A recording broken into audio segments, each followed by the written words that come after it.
मतरूका जायदादें कैसे फरोख्त की जा सकती हैं? मतरूका इमलाक को फरोख्त करना कानून की खिलाफ वर्जी है। चीफ जस्टिस सुप्रीम कोर्ट ने गैर कानूनी फरोख्त का नोटिस ले लिया। रिमार्क्स दिए, लाखों के हिसाब से ये जायदादें फरोख्त करके खा गए। बोर्ड अपनी जिम्मेदारियां पूरी करने में नाकाम रहा।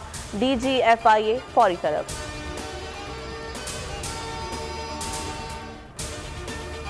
हुकूमत और इत्तेहादी जमातों की अहम बैठक आज होगी। इत्तेहादियों को तहफ़्फ़ुज़ात दूर करने की यकीन दहानी कराई जाएगी। EVM और इंतखाबी इस्लाहात पर ब्रीफिंग भी शेड्यूल। वज़ीर आज़म ने तर्जुमानों का इजलास तलब कर लिया। मुल्क की सियासी सूरत हाल पर तबादला ख्याल, महंगाई से मुताल्लिक ब्रीफिंग दी जाएगी। इलेक्शन कमीशन के 2 अरकान की तकर्रुरी पार्लिमानी कमेटी का इन कैमरा इजलास आज फिर तलब। शीरी मज़ारी सदारत करेंगी। अपोजिशन का कमेटी में रद्द-बदल पर सख्त एहतजाज का फैसला।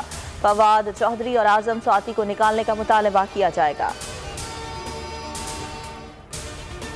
मुल्क में कोरोना में वाज़ेह कमी, 6 अमवात, तादाद 28,612 हो गई। 240 नए मरीज रिपोर्ट शरह 0.73% रही।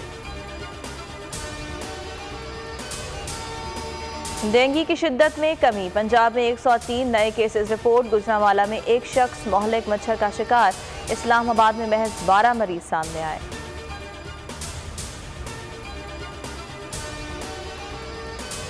लाहौर के इलाके में इजाफा, इंटरबैंक में डॉलर ₹1.55 सस्ता हो गया। 174.20 रुपए पर ट्रेड कर रहा है।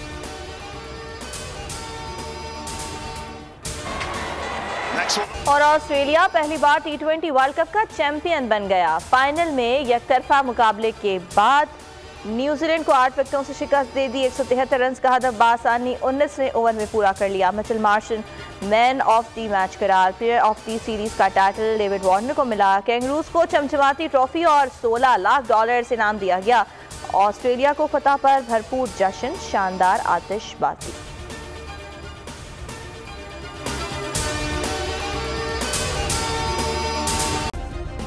सब्सक्राइब करें और बेल दबाएं ताकि कोई खबर रह न जाए।